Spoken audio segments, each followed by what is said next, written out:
واپس پھر جا کے ڈھونڈنے کے لیے لازم سی بات ہے، ہار تھا، بہت قیمتی ہار رہتا، جاتی حضرت عائشہ ڈھونڈنے کے لیے جاتی، ڈھونڈتی ڈھونڈتی یہاں تک کہ جب وہ ہار مل جاتا تو واپس آ جاتی۔ جب واپس آ کے دیکھتی تو میدان تو کھلا ہے، میدان میں کوئی نہیں، سب چلے گئے، اب میں کیا کروں؟ تو حضرت عائشہ سوچتی کہ میں جہاں پڑتی وہیں پر بیٹھ جاتی ہوں، لوگ جب مجھے تلاش کرتے ڈھونڈتے ڈھونڈتے آئیں گے نا، یہیں سے مجھے لے کے جائیں گے، ٹھیک ہے؟ تو حضرت عائشہ، اور جب حضرت عائشہ کو اسی لیے چھوڑ دیتے کہ اس زمانے میں جو اونٹ کے ہودج ہوا کرتے تھے وہ وزن ہوا کرتے تھے، اور حضرت عائشہ دبلی پتلی تھی، جب وہ وزن اٹھا رہے تو پتہ چلتا اس میں ہوں گی، بلکہ لے کے چلے جاتے۔ تو حضرت عائشہ رضی اللہ عنہا ہے یا نہیں ان کو معلوم نہیں ہوتا، اس لیے کہ پردے کا حکم نازل تھا نا، وہ دیکھا نہیں کرتے تھے صحابہ کرام عورتوں کو۔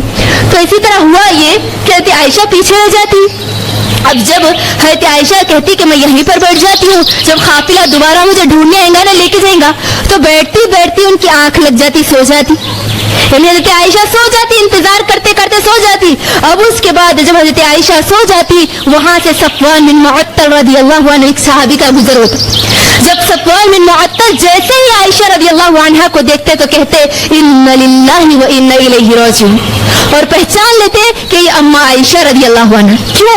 کیونکہ پردے کی آیت نازل ہونے سے پہلے، پردے کا حکم نازل ہونے سے پہلے حضرت عائشہ کو دیکھا تھا، تو حضرت عائشہ کو دیکھ کر پہچان جاتے اور اپنی نگاہیں نیچے کر لیتے اور کہتے انا للہ و انا الیہ راجعون، پھر اپنی سواری لے جاتے اور حضرت عائشہ یہ قریب کر دیتے اور کہتے کہ بیٹھو، اور عائشہ بیٹھ جاتی، اور پھر وہاں سے لے کے چلتے صفوان بن معطل تو لشکر سے جا کے مل جاتے۔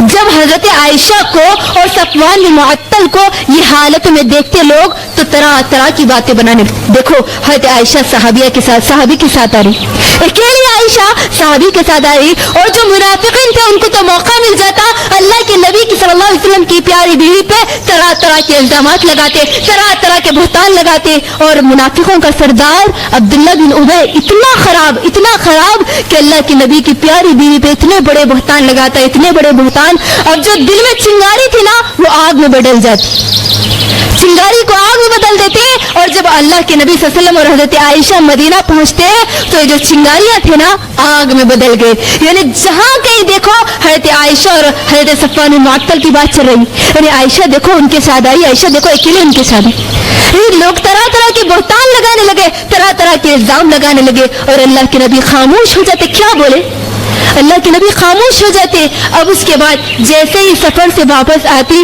حضرت عائشہ رضی اللہ عنہ بیمار ہو جاتی، 1 مہینے تک حضرت عائشہ بیمار رہتی۔ جب بیماری سے صحت یابی کی طرف آتی ہے، جب عائشہ رضی اللہ عنہ صحت مند ہو جاتی تو حضرت عائشہ کیا کرتی، قضائے حاجت کے لیے ایک دن باہر جاتی، قضائے حاجت کے لیے ایک دن باہر جاتی تو ایک مرتبہ ام مستح سے ان کی ملاقات ہوتی، یعنی مستح بن اساسہ ایک صحابی ہے، مستح بن اساسہ کی ماں سے ان کی ملاقات ہوتی تو یہ پورا واقعہ بولتے حضرت عائشہ، کیا تمہیں کو معلوم نہیں ہے مستح بن اساسہ بھی اس کے اندر شامل ہے، یعنی تمہارے اوپر بہتان لگانے میں میرا بیٹا بھی شامل ہے، تمہارے اوپر بہتان لگانے میں میرا بیٹا خود بھی شامل ہے، اور پورا واقعہ سناتی۔ اب جیسے ہی حضرت عائشہ یہ واقعہ سنتی تو دوڑتی ہوئی گھر آتی اور اللہ کے نبی صلی اللہ علیہ وسلم سے کہتی کہ میں گھر جانا چاہتی ہوں، اور حضرت عائشہ دیکھتی ہے کہ میں 1 مہینہ بیمار تھی گھر میں، لیکن مجھے اللہ کے نبی کی وہ شفقت نہیں ملی، اللہ کے نبی کا وہ سلوک نہیں ملا جو اللہ کے نبی پہلے کیا کرتے تھے، اور اللہ کے نبی بھی خاموش رہتے تھے۔ اللہ کے نبی سے حضرت عائشہ کہنے لگی کہ میں گھر جانا چاہتی ہوں، اللہ کے نبی نے اجازت دے لی۔ جیسے ہی حضرت عائشہ گھر پہنچی اپنے والدین سے پوچھا کہ اپنے باپ ابو بکر سے اور اپنی ماں ام رومان سے پوچھا کہ یہ واقعہ آخر ہے کیا، تو جیسے ہی ابو بکر نے یہ واقعہ بیان کیا اور ان کی ماں ام رومان نے یہ واقعہ بیان کیا تو حضرت عائشہ اتنا رونے لگی کہ 2 دن روتے روتے گزر جاتے، حضرت عائشہ وہی بیٹھ کر روتی ایک ہی جگہ پہ، اور دیکھتی کہ اللہ کے نبی بھی نہیں آتے۔ پھر روتے روتے ہوا ایک دن ایسا کہ اللہ کے نبی صلی اللہ علیہ وسلم عائشہ کے پاس آئے اور عائشہ سے مخاطب ہو کر کہا کہ آئے عائشہ، تمہارے بارے میں مجھے یہ بات معلوم ہوئی کہ تمہارے اوپر لوگوں نے ایسا بہتان لگایا، ہاں مجھے معلوم ہے کہ تم بری ہو، اگر تم بری ہو تو اللہ تمہارے متعلق کوئی وحی نازل کرے گا، لیکن ہاں اگر تم سے خدا نخواستہ کوئی گناہ ہو جائے تو تم اللہ سے مغفرت طلب کرو اور اللہ سے توبہ کرو۔ جب اللہ کے نبی یہ بات بولتے عائشہ کو تو عائشہ کے اوپر بڑی مصیبت آ جاتی کہ اللہ کے نبی خود کہہ رہے کہ اگر میں اس سے گناہ ہو گئے تو میں معافی مانگ لوں. حضرت عائشہ اب تو روتے روتے ان کے آنکھ کے آنسو نہیں نکلتے, آنکھ کے آنسو بند ہو جاتے. جب انسان زیادہ روتا نا تو اس کے آنکھ کے آنسو بھی ختم ہو جاتے روتے روتے. تو حضرت عائشہ کے آنکھ کے آنسو بھی ختم ہو جاتے, ان کی آنکھیں خشک ہو جاتی. حضرت عائشہ اتنی مایوس ہوتی کہ حضرت عائشہ کہتی کہ اپنے ماں باپ سے کہتی, ابو بکر سے اور ان کی ماں ام رومان سے کہ عائشہ اللہ کے نبی صلی اللہ علیہ وسلم اتنی بڑی بات کہے, آپ کچھ تو ہی بولو. اللہ کے نبی صلی اللہ علیہ وسلم کے سامنے ابو بکر اور ان کی ماں کچھ بھی نہیں کہتی, اسی لیے کہ اللہ کے نبی ہم کیا کہیں, ماں باپ بھی کچھ بھی نہیں کہتے. حضرت عائشہ بہت مایوس ہوتی, اس کے بعد خود کہتی, جو الفاظ حضرت عائشہ کہتے وہ یہ کہتی کہ تم نے جو واقعہ پیش آیا اس کے بارے میں سچ مان لیا, اور اگر میں کہوں کہ میں بری ہوں, میں نے کوئی ایسی غلطی نہیں کی تو تم سچ نہیں مانو گی, اور اگر میں کسی چیز کا اعتراف کر لوں حالانکہ میں تو بری ہوں, میں نے کوئی گناہ نہیں کیا, اس کے باوجود تم جھوٹا الزام مجھ پر لگاؤ, اس کے باوجود تم سچ نہیں مانیں گے, یعنی میں سچی ہونے کے باوجود تم سچ نہیں مانیں گے. اور کہتی ہے کہ میں صرف یہی بات کہنا چاہتی ہوں جو حضرت یعقوب علیہ السلام, جو یوسف علیہ السلام کے والد یعقوب علیہ السلام نے مصیبت کے وقت کہا تھا. کیا کہا تھا؟ فصبر جمیل واللہ المستعان علی ما تصفون. میں اپنی اس مصیبت کے وقت یہی ایک ہی جملہ کہتی ہوں کہ صبر ہی بہتر ہے, اور جو تم باتیں کہتے ہو اس کے لیے اللہ مددگار ہے.